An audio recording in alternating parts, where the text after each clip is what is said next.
um rito ordinário. Pois bem, já sabemos que a acumulação de pedidos é possível, muito útil, desde que observados aqueles requisitos do 292. Os pedidos cumulados sejam direcionados ao mesmo réu, sejam compatíveis entre si, quer dizer, não podem ser pedidos que se excluam logicamente, e que obedeçam ao mesmo procedimento. No final das contas, se submeterem a procedimentos distintos, que se siga, portanto, o procedimento comum rito ordinário. Essa cumulação, ela é classificada em doutrina em cumulação estrito sensu e cumulação lato sensu, ou cumulação em sentido estrito e em sentido amplo, e há ainda quem fale em cumulação própria e imprópria. Entendendo essa cumulação, a cumulação própria ou em sentido estrito é aquela acumulação de pedidos em que os pedidos cumulados poderão ser todos eles julgados procedentes. De novo, na acumulação em sentido estrito ou própria, os pedidos cumulados, por exemplo, eu formulo 3 pedidos cumulados, todos eles podem ser julgados procedentes. Essa é a acumulação própria ou em sentido estrito. A acumulação imprópria ou em sentido amplo é aquela acumulação de vários pedidos, mas que essa acumulação não admite que mais de um pedido seja ao mesmo tempo julgado procedente.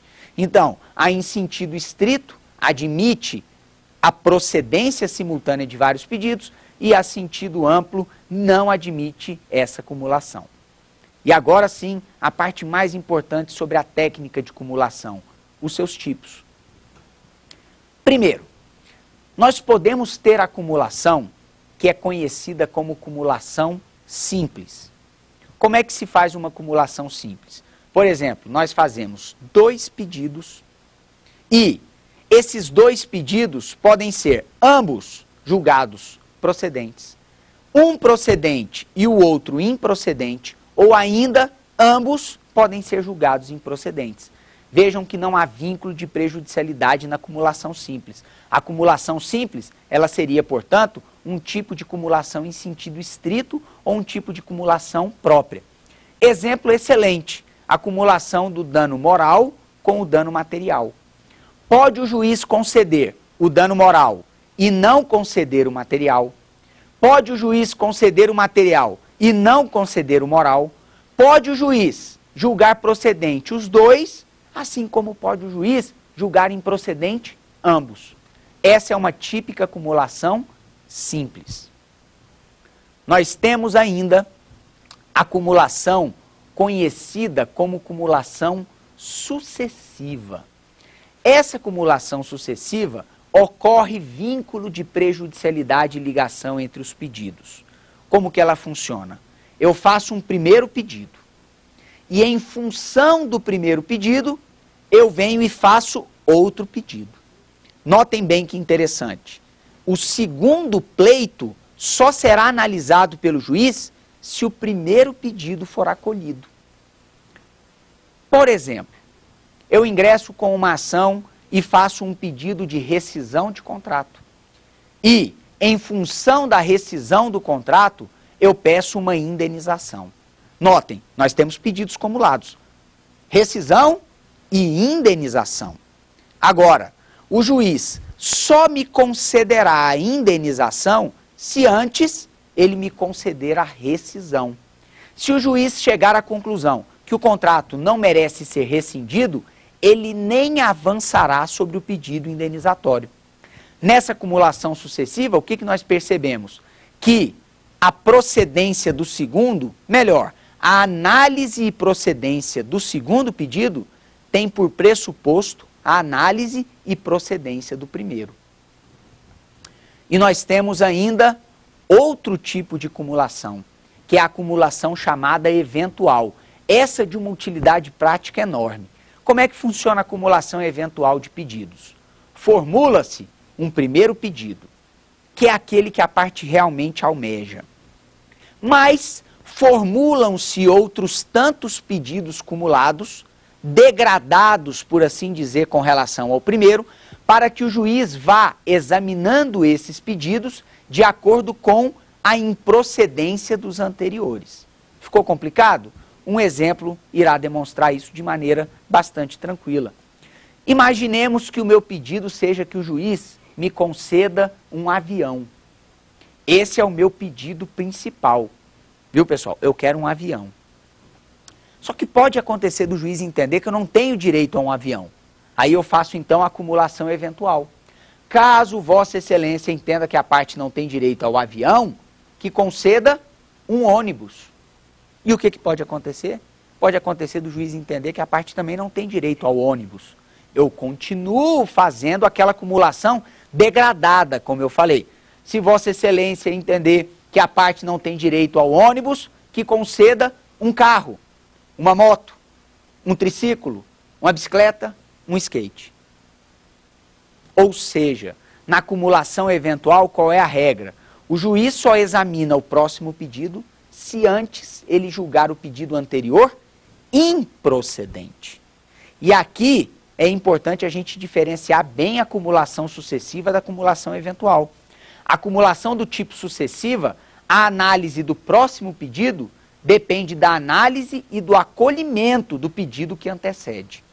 Na acumulação eventual, a análise do próximo pedido, ela depende da improcedência do pedido que a antecede. Nós temos ainda a acumulação do tipo alternativa.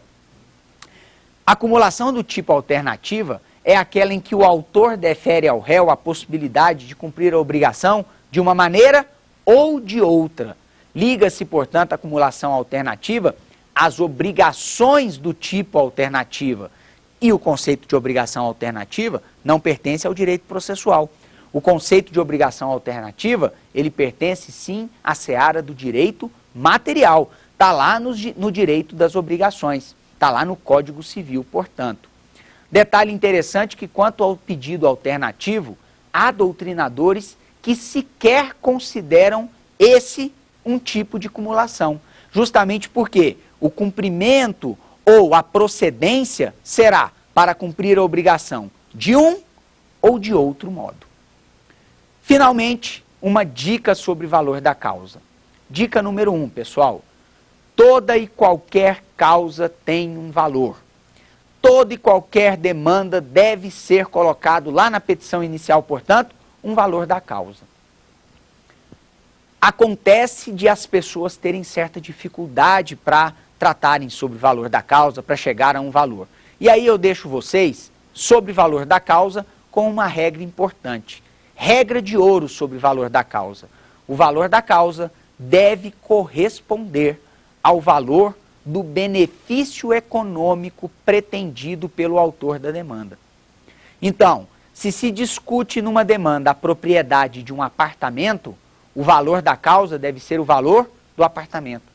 Se discute numa demanda uma indenização, o valor da causa deve corresponder ao valor do benefício econômico almejado pela parte. E o valor será o valor da indenização, 100 mil, 500 mil ou 1 milhão de reais. Assim, pessoal, nós encerramos as nossas discussões sobre a petição inicial e seus requisitos, não sem antes ouvir aqui as perguntas que certamente os nossos acadêmicos têm a formular. Vamos lá, pessoal. Que dúvidas que vocês têm sobre esse tema? Professor, oi. Quando se pode considerar inepta uma petição inicial, sempre que algum de seus requisitos for descumprido? Muito bem. Olha só, gente. A Márcia fez uma pergunta sobre a inépcia da petição inicial. Uma pergunta muito oportuna pelo seguinte. Nós, na aula que antecedeu a essa e na presente, estamos estudando requisitos da petição inicial. E lógico que a obediência a esses requisitos fará com que a minha petição inicial seja apta.